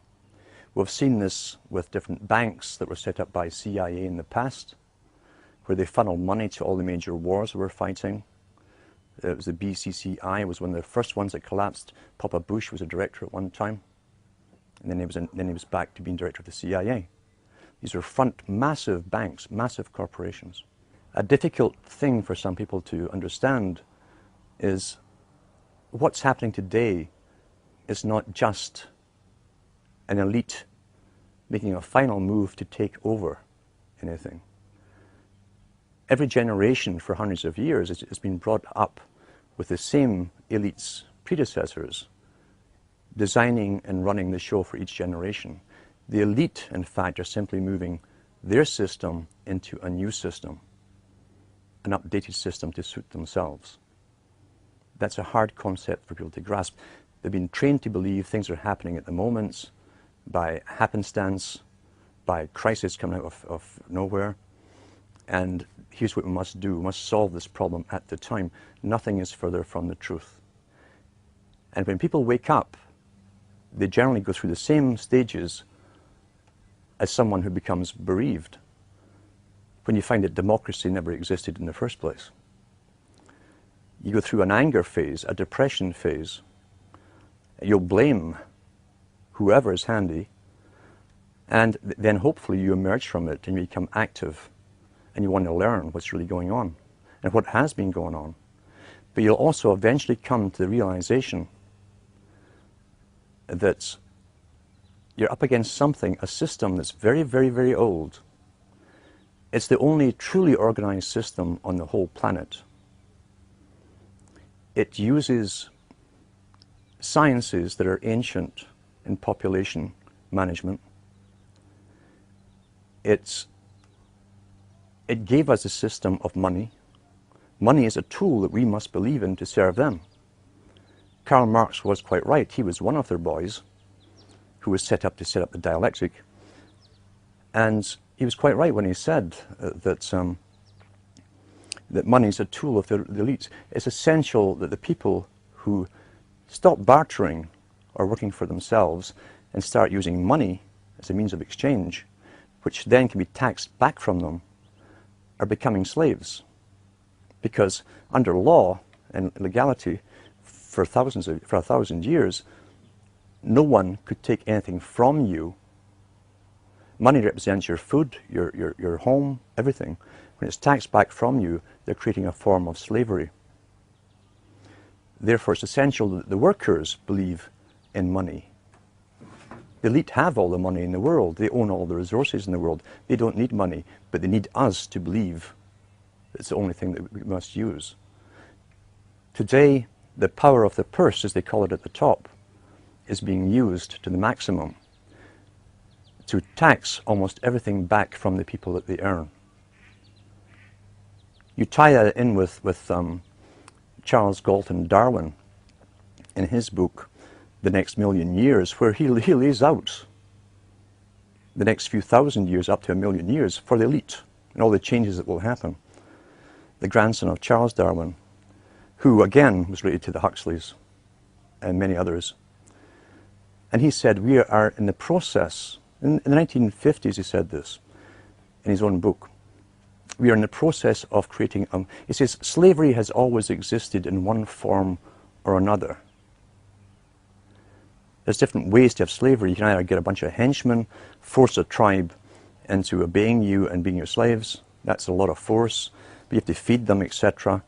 Or you can allow them to keep so much of their earnings for themselves, to maintain themselves, and take off all the rest to supply the elite and the structure of the system over them. But he says, we are now in the process of creating a more sophisticated form of slavery. In other words, the general public who would drift into the system and it would become natural for them would never twig on that they were actually slaves. You tie that in with the institutions that the Huxleys and the Darwins belong to. They're all Institute for International Affairs, which has branches in every country in the world. They set up the United Nations. They said in their own writings, from the earliest times to the present, the world they're bringing in is to be a world where everyone who is born, or would be allowed to be born, would be born to serve the state. That would be their sole function. That's if they had a job for you to fulfill or a need for you.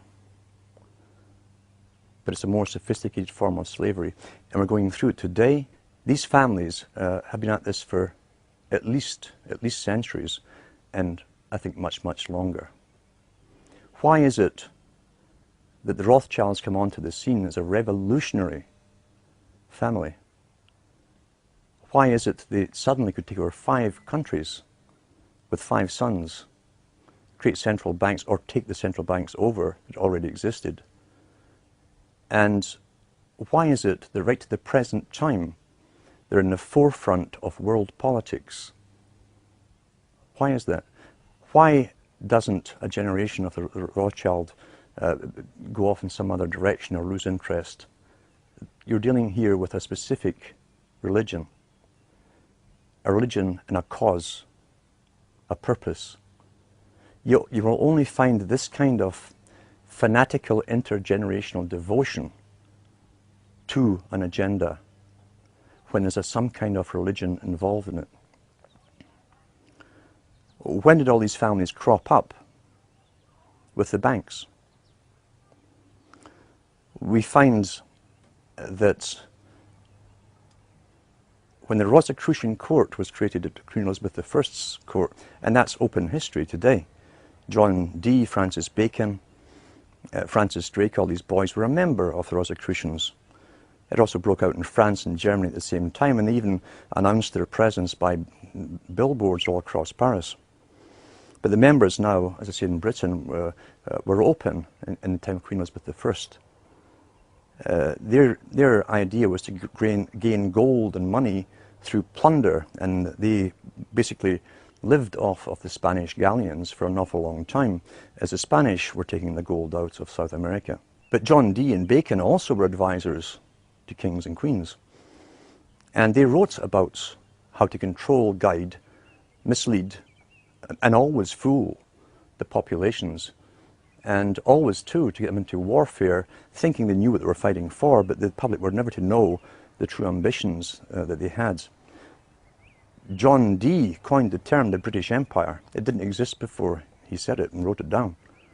He went to the Queen with the idea, and he said a system should be set up where countries are invaded or taken over by Britain to create a world system which would be based on free trade. Free trade. It says those countries willing to adopt the British system would be given special status and its most favoured nation trading status. The very same terms that are now used in all the charters they draw up for free trade across the planet. Yet we're going back 500 years to find it first used by an advisor to Queen Elizabeth I. So therefore we know there was a world plan underway. We also know that Kipling, for instance, who worked for the British Raj in India, wrote many books, and was a very, very high Freemason, was sent over to the US, where he spoke to the US Senate, equal to equal, and said, we pass the torch on to you. America was then to take over the financial cost of conducting this world war, basically, to take over a world into a global system. I'm Alan Watt, and I'm a long-term researcher into the geopolitics and the psychopolitics of a world society, basically, the society that's bringing in globalism in our lifetime. In the 1950s, a book came out called The Next Million Years, and that was done by Charles Galton Darwin. Now, the Galtons, again, were another special bunch that came out to do with eugenics.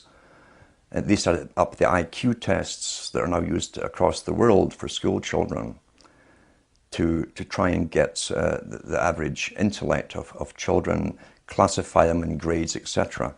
And they then intermarried with the Darwins. So Charles Galton Darwin was the grandson of Charles Darwin. He was a physicist. Again, too, what we're talking about is what Huxley said. Huxley being the end product of selective breeding to get a scientist, then so was Charles Galton Darwin. They were bred along the Platonic lines. Plato talked about it too. And they became the scientific class. Charles Galton Darwin was a top physicist in Britain, worked on atomic energy, weaponry and so on, but he also was attached to other delegations at the United Nations, had a lot of power, was well known, given a lot of exposure on political viewpoints and social viewpoints in the media. And he came out with the book in the 50s called The Next Million Years. The Next Million Years is an astonishing book because it's an incredible boast of how an elite would literally rule the world for another million years, and how it would be done, not just could be done, but would be done. But his biggest cry throughout the whole book was that the media and educational systems would have to work so hard on the general public, even from schooling up, to get the public to go along and allow themselves to be somehow sterilized. he said that the inferiors would outbreed the superiors, and that was his greatest fear. Now, he spoke on behalf of his own establishment, his own group. So they were into eugenics. And you'll find the United States became a great laboratory for eugenical experiment. People don't really realize that. Because when many of the Albigensian descendants, the Cathar descendants, the Bogomil descendants came into the United States under the guise of Christianity, they set up their own particular eugenical experiments. The Mormons were one of them, where couples were matched up. One of the greatest experiments that's ever happened in history was the NIDA experiment, Oneida, New York, where the man who set it up was given free rein to match up men and women, not to live forever together, but only to copulate for specific offspring. Charles Darwin was involved in the experiment. The newsletter that the Oneidas set out went to also the Huxleys. H.G. Wells came over at the latter end for visits to it as well. It was one of the greatest eugenical experiments ever carried on under the protection and the guise and the rights of protection of Christianity. That's how they got away with it. And the man, Noyes, who was in charge of it, was a high mason. His cousin was Hayes, who became the President of the United States. So big people were backing this experiment in eugenics through the latter part of the 1800s into the 1900s. What did they hope to gain? How can we bring this into the Council on Foreign Relations and the Royal Institute for International Affairs, or the writings of, say, Huxley's or Darwin's even? Well, they believe, and they believed by Darwin's time, that all of the people who had the right stuff to excel in life, to acquire wealth, good, intellects, property, and keep a hold of it through generations, had already been born. Therefore, anything that came after Darwin was just chance, perhaps, or luck. Therefore, all the elite families were already established. There would be no more elite families. Everyone else married in common because they did not have their wives or their husbands picked for them. They were not mated up for eugenical reasons. They were called commoners. We find the same expression coming out today with the new term for eugenics. They call it bioethics. And the bioethicists are saying that those people, the common people, have junk genes. It's another slander on the public, you see. Meaning you have all these weird, erroneous genes because none of you down through the generations were specifically married up for specific reasons. Whereas you go into the line of, or the lineage of Darwin, and the Darwin family and many other families of his time were already only breeding into one other family for generations. And the Darwins, for about 5 generations that we know of, by records, birth records and marriage records, only married into the Wedgwood family, the big pottery conglomerates. And when Charles Darwin's first wife died, he married his mother's sister, who was a Wedgwood as well. The problem with this incredibly close inbreeding, and I should say too, the Huxleys were also descended from Darwin too. You'll find contacts there, and their wives. How many of these families, these wealthy elite families, were actually into inbreeding in this fashion, this close inbreeding, we'll never really know. Maybe one day they will publish it. But I know that Ian Taylor came out with an excellent book on Darwin called Darwin and the New World Order, where he documented the lineages of at least the Darwin family to do with the Wedgwoods. And as I say, the unfortunate thing of such close inbreeding is you can have, if there's a dominant gene there prone to a specific illness or disease, it tends to be passed on.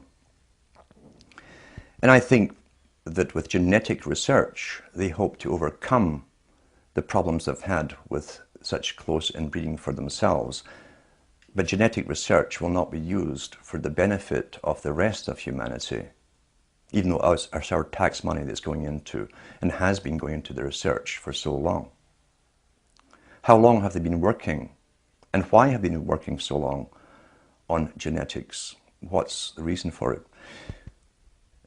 All geneticists are eugenicists because it starts off in your first course to do with eugenics, superior and inferior types. Therefore, at the start of their training at university, they become true believers in eugenics to begin with.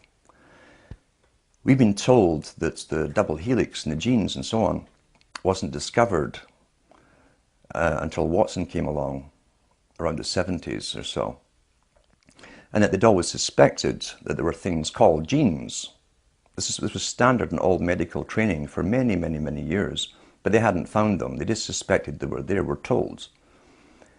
But yet, if you go into the writings of the greatest mathematician that the Royal Society could produce, called Rutherford, he's the guy they sent off abroad to do the equations for the pyramids and so on, for the Royal Society. In his own memoirs, he said that in the early 20s, he was employed on scientific research as a mathematician to work on genes. Why would you need a mathematician working on genes for something you haven't discovered yet? You can't see them unless they could see them. And I believe that's how far ahead they truly were back then. They did know the genes were there. They were working on them heavily. Because, as I say, the agenda since at least Darwin's time onwards was to create a superior type of human. They toyed with the idea of creating even a superior type of worker to serve the superior class. Someone who could be very, very healthy, bright enough to accomplish all the tasks, but not too bright to overthrow the dominant minority. That's what the utopia, or the utopic idea, is basically based upon. Some of them are so arrogant, like Julian Huxley, who was the first CEO of UNESCO, who said that UNESCO's function, by the way, the United Nations Organization for Education worldwide, was to create a standardized system of education across the world so that all children could be manipulated into the same thought patterns, belief patterns, and mentality, basically. A standardization process, a Plato's cave that would all grow up in, never knowing anything outside that cave. He was quite blatant about that. It was for social engineering purposes, not for educational purposes as such. Now, eugenics goes back, as I say, into the most ancient times. All kings and queens were mated up for their supposedly inherited traits as leaders and even as gods by the priesthoods, who kept records of the traits, the physical and mental personality traits of offspring of these unions. The one thing that was lacking was a moneyed class who also used the same techniques. We find this coming out with the Rothschilds family. So you had monarchies running the world, running an empire such as the British Empire. All you needed now was the moneyed system to go along with it. We find the Rothschilds worked on the same principles as monarchies. They intermarried each other to keep the same intellects, abilities, and so on going. With the Rothschilds, we find they only marry their nieces, their immediate nieces, down through the generations. We find Benjamin Franklin, very interesting man long before this, again, high Freemason. This is in his own records at the Franklin Institute. He joined the English Lodge. He joined other lodges. He became eventually the Grand Master of the Nine Sisters Lodge in France. He initiated Voltairean as a member and others. But he was also a member of the Hellfire Club in England. Benjamin Franklin talks about the carriers. He called them dollies. These are women who had selective genes. They were the products themselves of selective special breeding.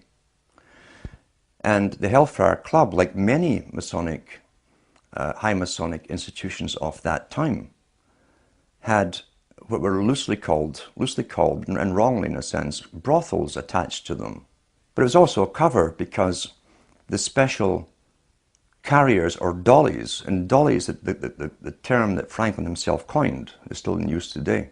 A dolly is a carrier, like something you carry luggage on or whatever. Basically, he said that those who were worthy to go on and breed with these particular women, who were of noble birth, most of them, would have the pleasure of having the offspring, knowing they had the offspring, and the offspring was guaranteed a life of high exposure in science and perhaps leadership in the world. Madame Bouvier was the one he was talking about initially at the Hellfire Club in High Wycombe, London. And Madame Bouvier's descendants still live. There's two of them in France today. And the other one was Jackie Kennedy. If you look at how politics is run, and you go into the writings of people like Lenin, for instance, Lenin said there are 1,000 directions and systems in which people could go and live under, but the public mustn't know that. He said it's important that the system that's created for them is accepted by the people, so that they think that it's the only system that could possibly work. And it's true. We're contained in a system of left and rights, supposedly the have-nots against the haves, or those who own the means of production against those who don't, the workers. And that's traditional Labour versus Tory, or Conservative versus Democrat. That's how the system is run. It keeps the public contained within a system of thinking that it must be one or the other, or a middle road in between, which they push. It never occurs to the general public that society has lived in the past under many different types of systems, and as Lenin said, it's important that the public don't know that the system they're born into was designed for them, and that it could be any different. They must think it's the only natural one that could have evolved in their lifetime. Therefore, you're contained within a restriction of parties. You vote in one party when you're sick of the last one, not because you want the new one in. It's because you're sick of the last one and what they've done to you. And once they've been corrupted and gone off in different tangents in ways where they never explained during the entire elections, had nothing to do with their election promises, you vote them out and get the next party in. And so we go on forever with this left-right paradigm. Always think it's like a tennis match, really, with the public in the middle. We're the ball, and we just simply go back and forth between left and right, left and right, left and right. Meanwhile, we're being shepherded all along in one direction, because politics is a tool of the elites to manage the public. That's all democracy, in fact, really is, a tool of the elite to contain the public, manage them, and guide them along a predetermined path that's outside of any kind of democracy. But if you take Bush, what he was sent in to do was to wait, and I believe this truly, he was to wait for 9/11 happening in 2001. 2001 happened, every country automatically went on board with the same agenda at the same time, which shows pre-planning. Bureaucracies in different governments do not work that fast. It takes years to get that kind of cooperation, that kind of synchronicity working together, and synchronization. Bush's job was to bring in a totalitarian system under the guise of protecting the public, where you lose your rights, and set up the machinery, the agencies to do it, the military forces, the paramilitary forces now that the police have become, to set up the institutions for enforcement of laws. Obama comes in, takes over the institutions that are now set up, and his job is to guide you through the economic depression and use those forces against the public at the required time. That's how it works. There's a continuity as far as I'm concerned. It's not a separate regime whatsoever. The same boys who put Bush in, the bankers and all the rest of it, put Obama in, and Obama's proved his loyalty to them by literally allowing them to rape the public of all their funds, and then rewarding them by public funding and tax money to save the same bankers. he's one of their own boys. But he now has the machinery in place that Bush set up to quell the coming riots that they say are going to come, and to manage the public into a brand new system of what they call not government but governance, international governance. If you listen to Obama's speeches before he was elected, and I analyse what he actually said, he said very little. He was giving emotive speeches with no substance. He never said what he wanted to do or how he was going to do anything. It was almost like a lead up to a movie that hadn't been made yet. Emotional talk of hope, but not saying how the hope would be transformed into realities.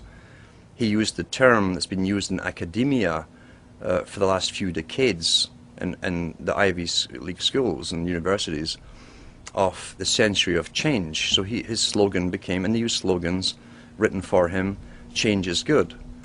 Any idiot should ask the simple question, wait a minute, what change are you talking about?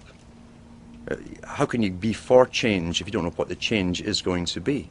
It could be for your detriment. But they got the people parroting, like George Orwell said with the sheep, you know, 4 legs good, 2 legs bad. Change is good, and the people, his followers, start to repeat it, change is good.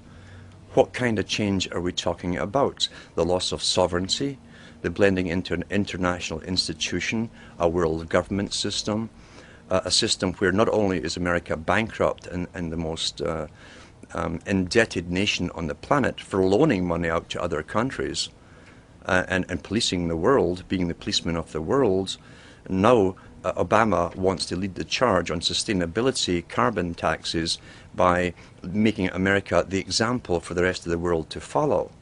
He's asking everybody to sacrifice everything they have. That's what he means by change is good. He didn't dream up this plan. He is a member of the Council on Foreign Relations.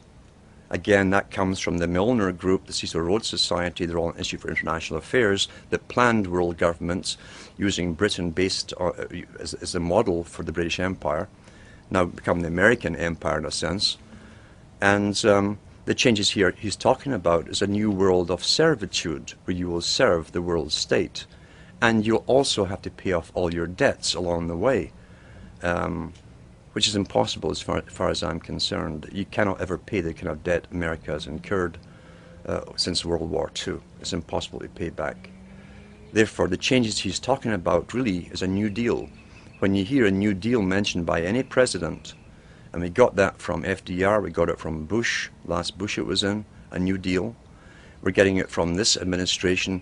That's a legal admission from the leader of your country of a new system. A New Deal is literally a new system. The first system was the Constitution. You got an updated system with FDR as government became incredibly big and centralized, and now you've got a New Deal under the guise that change is good. Who planned the change? It wasn't the people who planned the change. Who will benefit will not be the people. It's the world of sustainability, Mr. Rockefeller, the population reduction plan. Those who will go into the future will be those who are necessary for the future's maintenance, and those who are simply obsolete, the useless eaters, will have to perish and die off. It's as simple as that.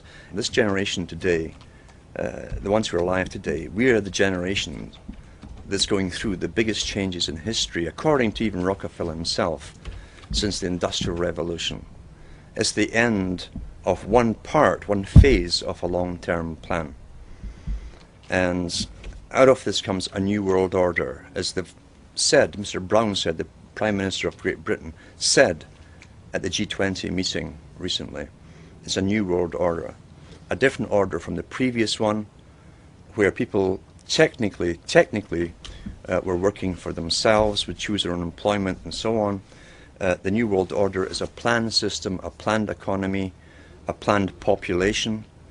So it's up to us. It's not up to the next generation to change this. We're the only ones who can possibly do the changing. And it's either really the rights to go into an uncertain future, which is what life should really be, where we decide for ourselves where we want to go individually and collectively, or allow ourselves to be dumb animals, creatures who are guided by those who have decided they are the masters of our destiny, and allow ourselves gradually to be sterilized, killed off, used for the last part of their agenda and their wars, and then cast off. Many people will love socialism. They enjoy being guided, and they enjoy their bosses running the world for them. But it's up to those who like freedom, personal freedom, which also entails uncertainty of where we're actually going to go. These video interviews have all been exclusive, and they're going to be archived at prisonplanet.tv. Please download them, burn them to disk, and give them to everyone you know. Upload them to YouTube. This information is vital not just to our free republic, but to the future of free humanity.